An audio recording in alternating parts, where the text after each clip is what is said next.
¿Qué tal, amigos del mundo contemporáneo, estudiantes de medicina? Continuamos entonces la correspondiente al examen físico del sistema cardiovascular, haciendo mucho énfasis en la semiología. En este momento entonces el pulso, la tensión arterial y lo que corresponde a pulso venoso.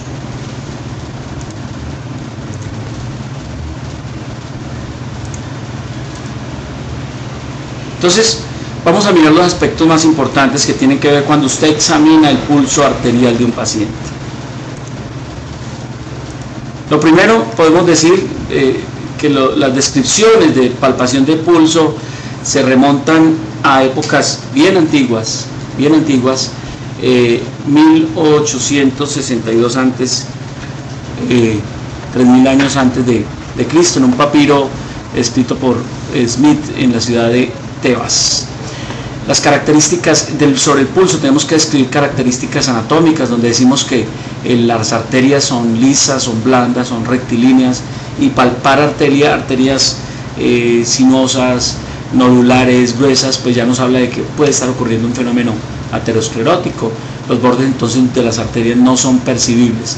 Las arterias en tráquea de pollo las podemos ver en enfermedades como la enfermedad de Monkever. Podemos ver también en eso el pulso amplio y tenso. Recordemos que las pulsaciones normales en los adultos está entre 60 y 100, y en los niños puede ir de 80 a 120, en el recién nacido puede ir incluso hasta 160, inmediatamente el niño nace. Decimos también que hablamos de por debajo de 60, hablamos de bradistigmia,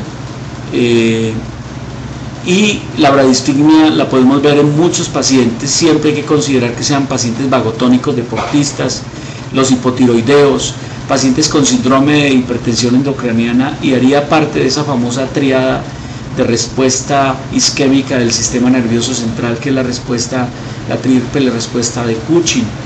En pacientes con ictericia obstructiva, porque la bilirrubina conjugada puede infiltrar el sistema de conducción y producir un cierto bloqueo. La hipersensibilidad del seno carotídeo y pacientes vasovagales, el síndrome de seno enfermo, que puede acompañar de bradicardia o bradisfigmia, taquicardia, taquisfigmia, e incluso en pacientes que pueden manifestar fibrilación atrial con respuesta ventricular lenta.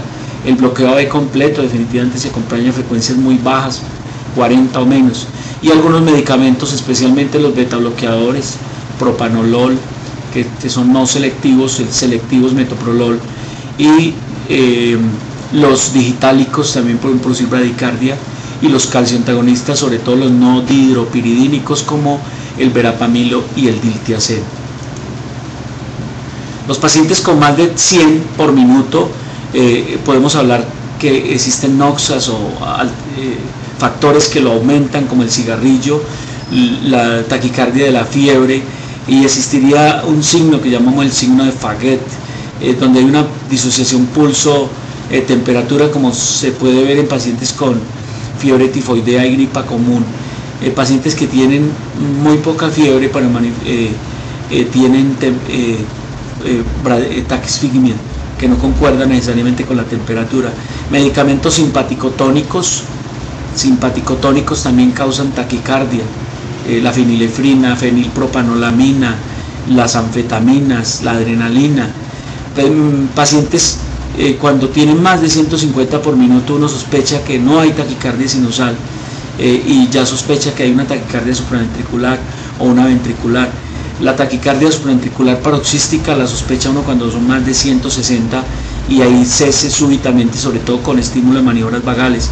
Los pacientes que tienen taquicardia ventricular tienen más de 160 pero no responden a maniobras vagales, y los pacientes que tienen disociación de taquicardia ventricular, mayor frecuencia y algunas elevadas. Pacientes con déficit de pulso, sobre todo cuando observamos mayor frecuencia cardíaca irregular con unas pulsaciones débiles irregulares, los vemos en fibrilación atrial o en extrasistolias supra o ventriculares. En posición erecta la frecuencia cardíaca puede ser 10 a 15% más, y en el sueño en reposo la frecuencia cardíaca debe bajar, lo mismo que la tensión arterial. La regularidad, podemos tener un pulso irregular, ligeramente irregular, como en la arritmia respiratoria cuando el paciente inspira profundamente. En la fibrilación atrial es irregular, completamente irregular, tanto el pulso como la frecuencia cardíaca, y en los pacientes que tienen poliestrasistolias. En igualdad o similar a la amplitud, podemos tener un pulso paradójico que puede ser mecánico, dinámico o costoclavicular. El mecánico típico es el que se observa en pacientes con taponamiento cardíaco. El dinámico son los pacientes que tienen crisis asmática, el EPOC, los tumores intratorácicos, que más que un pulso paradójico es el aumento en la percepción, digamos que el aumento en un fenómeno fisiológico normal, que es disminución del pulso en inspiración profunda, pero más de 10 milímetros de mercurio. El costoclavicular es por compresión de la subclavia cuando se hace una inspiración profunda, por ejemplo cuando hay una costilla accesoria. El pulso alternante típico, o el pulso de Traub, que lo vemos en insuficiencia cardíaca izquierda principalmente, donde vemos una onda grande y una onda pequeña, y recuerden que hay una triada, la triada de Cherf, en donde hay pulso alternante, hay respiración de Cheyne-Stokes y hay el galope ventricular. Esos son signos típicos de insuficiencia ventricular izquierda grave. Las miocardiopatías primarias, la hipertensión y la valvulopatía aórtica con gran sufrimiento miocárdico pueden producir pulso alternante. El pulso pseudo alternante respiratorio, pacientes taquipnéicos, por ejemplo en asmáticos, la frecuencia respiratoria es la mitad de la frecuencia cardíaca, es una onda pequeña que coincide con en el momento de la inspiración.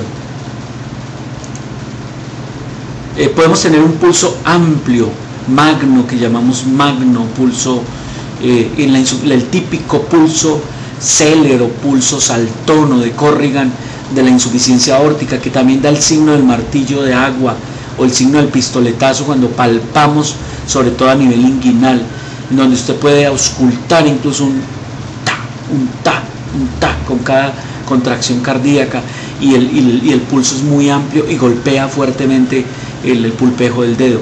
En las fístulas arteriovenosas también el pulso es amplio. En el ductus arteriovenoso persistente también da presión arterial diferencial y pulso amplio. En los hipertiroideos pues un pulso amplio y una frecuencia rápida, y en los pacientes con anemia y que hacen coro anémico. Puede estar disminuido el pulso parvus. En la estenosis aórtica típicamente da un pulso parvus tardus, ¿sí? Es un pulso pequeño y que asciende muy lentamente. En la insuficiencia mitral pero con reflujo grave, que da un pulso parvus celer, que asciende más rápidamente, lo contrario de la estenosis aórtica. Y en la hipotensión arterial, la falla cardíaca grave o en la pericarditis también da un pulso pequeño. El pulso puede tener forma bisferiens, que llama, que la onda se ve partida, ¿sí? Como ocurre en la insuficiencia aórtica muy grave, o el pulso en iglesia de campana o dedo de guante, como ocurre en las miocardiopatías hipertrófica obstructiva. Es una cardiopatía que se puede decir que es congénita o genética. Y el pulso dícroto, que se observa en la gripa, en la fiebre tifoidea. Muy bien, recordemos que esto es un organizador gráfico, es un mapa mental construido a través de una herramienta, de un software y que nos da una página que se llama el min42.com. Entonces aquí vamos a ver, esto es un pulso normal, pulso regular, ¿cierto? Pulso normal, regular. Y esto es un pulso de desigual rítmico, o el famoso pulso bigeminado, donde vemos por cada pulsación hay una pulsación más pequeña, o por cada contracción hay otra contracción con ondas más anchas en el electrocardiograma. Y eso es, por cada pulsación una contracción. Ese es el famoso extrasistolia, que alterna una a una con el ritmo cardíaco normal. El desigual irregular, que ocurre también en las extrasistolias, pero no tiene este ritmo de bigeminismo una por una, sino que no necesariamente aparecen 3 normales, 4 por una contracción anormal. El desigual, el pulso alternante, donde usted ve una pulsación grande que le sigue a una pequeña, relativamente parecido a esto, pero está más amplio la distancia entre una y otra, y es de insuficiencia cardíaca. La pseudobradisfigmia por extrasístoles muy precoz, ¿sí? Aparece una contracción después del pulso, una contracción anormal y aparece una pausa larga, entonces da la sensación de una bradicardia, bradisfigmia. Pulso desigual regular en el pulso paradójico y el pulso deficitario, que llamamos una cantidad de contracciones auriculares en el electrocardiograma por una contracción ventricular, ¿sí? Entonces aparece completamente irregular, una contracción unas pequeñas y de pronto desaparece. Ese es típico de la fibrilación atrial.